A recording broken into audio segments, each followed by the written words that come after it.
Então, irmãos, Pedro faz essa ratificação da profecia de Joel e coloca um detalhe tão importante.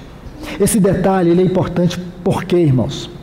Porque nele nós conseguimos discernir a que hora da noite nós estamos.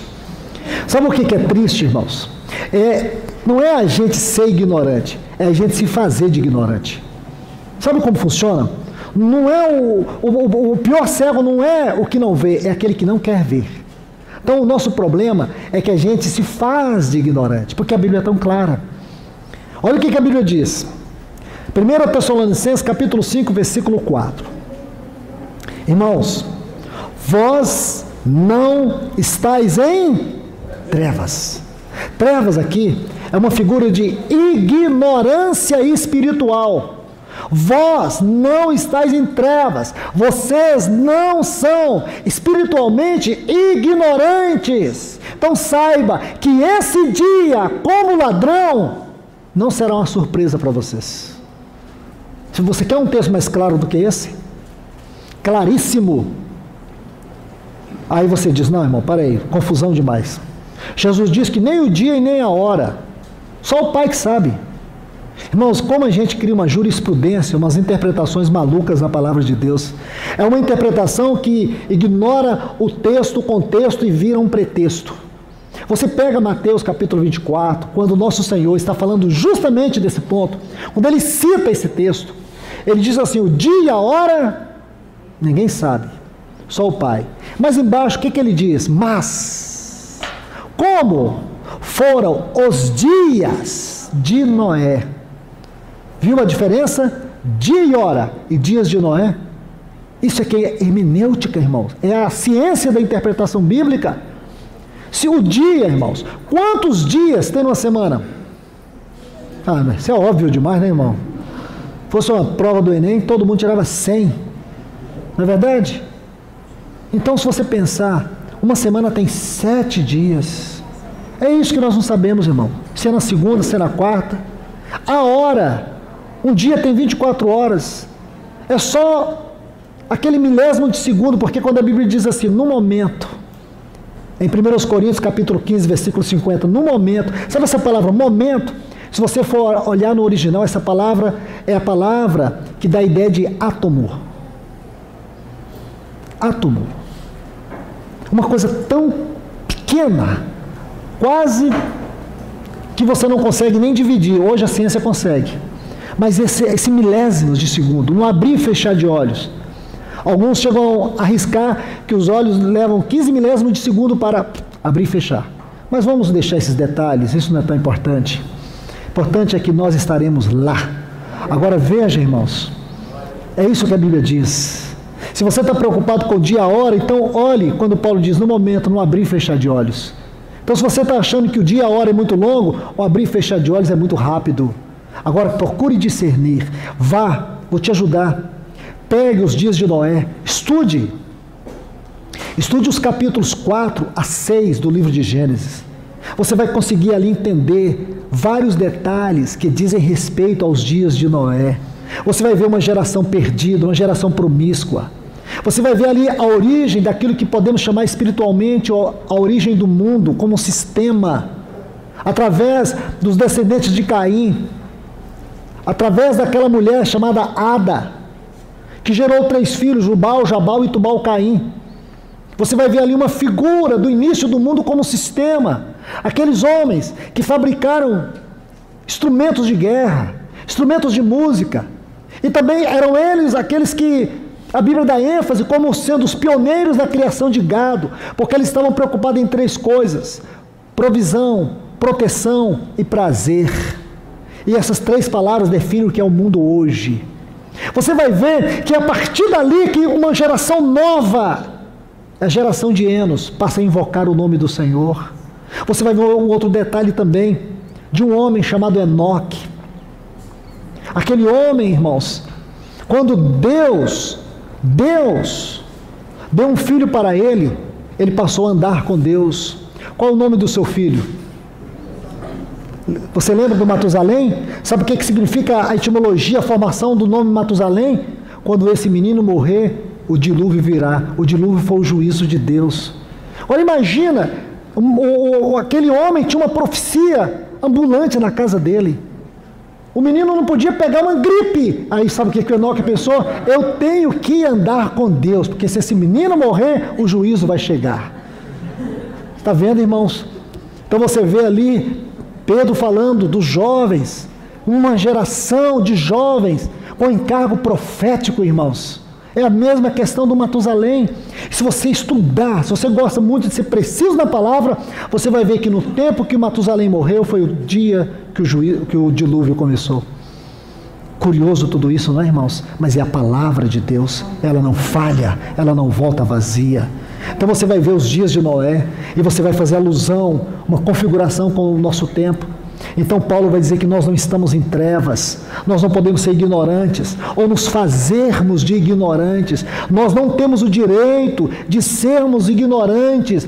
Nós não estamos em trevas. O Espírito Santo é luz, é vida, é iluminação, é revelação dentro de nós. O Espírito Santo está nos ajudando a descortinar essa escatologia. O livro de Apocalipse, que estava tão distante, tão fechado, o Espírito Santo está escancarando ele para nós, nos ajudando a ver, irmãos. E é isso que nos dá esse desespero. É isso que nos leva a esse desejo ardente de abrir os olhos da igreja, de dizer para os irmãos: prepara-te, nosso Senhor está voltando, prepara-te, porque são dias maus, dias perigosos, dias onde nós estamos vendo os nossos filhos experimentarem um poder terrível, devastador, sedutor do mundo. O mundo que se disfarça em várias esferas, natural, espiritual e virtual. E com tudo isso, irmãos, nós estamos vendo as garras de Satanás sobre as crianças, as garras de Satanás sobre os jovens, as garras de Satanás para destruir os casamentos. Nós somos este luzeiro de Deus. Como Jacó viu lá em Betel, a igreja, a casa de Deus, a porta dos céus, o lugar onde o Senhor estava sentado no alto. Havia uma porta celestial em Betel. Betel é a casa de Deus, a igreja é essa porta celestial na terra. Então, meus irmãos, não percam isso de vista. Se nós cremos, irmãos, nisso que é a palavra de Deus, então sabemos com toda clareza a que horas da noite nós estamos. Peço ao Senhor que continue falando a todos nós, irmãos, que Ele venha nos ajudar, porque se nós ignorarmos a palavra de Deus, a consequência é toda nossa, irmãos, é toda nossa. Deus está nos avisando, Deus está falando com a sua igreja, Ele está batendo na porta. Se alguns não vão abrir, nós vamos lamentar profundamente. Mas nós temos que prosseguir, irmãos. Nós temos que avançar. Nós não somos daqueles que retrocedem. Nós não vamos retroceder. E a minha palavra de encorajamento para vocês aqui: não retrocedam. Não abaixem suas armas. Ore para que Deus coloque trombeteiros no meio de vocês, irmãos. Homens que possam olhar para a nuvem, para os movimentos celestiais, para poder avisar para a igreja, para que não haja um sonido incerto. Como dizem em 1 Coríntios 14:8, se a trombeta der o som incerto, quem se preparará para a batalha? Então, irmãos, para que a igreja esteja preparada, é necessário que Deus toque a trombeta da sua palavra nesta hora, irmãos. Existem muitas obras terríveis de Satanás contra nós, e é hora de nós nos fortalecermos, é hora de nós encorajarmos uns aos outros. Eu creio que aqueles que, assim como eu, são cristãos desde criança, pode imaginar a drástica mudança que houve na igreja de 10, 20, 30, 40 anos atrás para os dias que nós vivemos. Eu creio que quem consegue discernir isso sabe muito bem do que eu estou falando, irmãos, do que outros irmãos têm falado, daquilo que o Senhor tem falado. Então é hora, irmãos, vamos nos aprontar, não vamos perder essa oportunidade. Esse tema que o Senhor colocou no coração dos irmãos para nós estudarmos esses dias, ele não pode ser um mero tema de um encontro anual. Tem que ser um tema de um encontro nosso com Deus, do encontro de Deus conosco. O Senhor congregou quantas assembleias aqui para poder falar a cada um de nós. para que essa palavra se espalhe por todas essas assembleias. E assim, irmãos, nós tenhamos uma consciência coletiva daquilo que o Senhor está falando a nós, requerendo de nós, e qual o caminho que nós devemos tomar. Meus irmãos e irmãs, que Deus vos abençoe com esta palavra. Vamos orar. Senhor, mais uma vez, oramos agradecidos a Ti, Senhor, por tudo que tem nos falado neste tempo.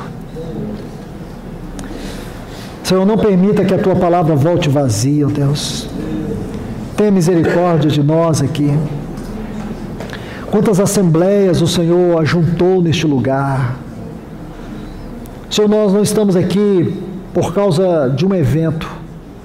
Esses irmãos aqui desta cidade, eles não organizaram um evento.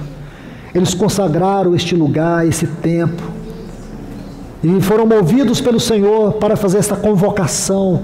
O que nós recebemos aqui foi uma convocação do Senhor.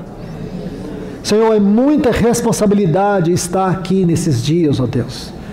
Abra os nossos olhos para que nós vejamos a questão da responsabilidade. E como o Senhor, de maneira tão especial e distinta, nos trouxe aqui, ó Deus, para nos falar estas palavras. Agora ajuda-nos, Senhor. Capacita-nos, ó Deus, a sermos fiéis àquilo que estamos recebendo de Ti. Em nome de Jesus, ó Deus.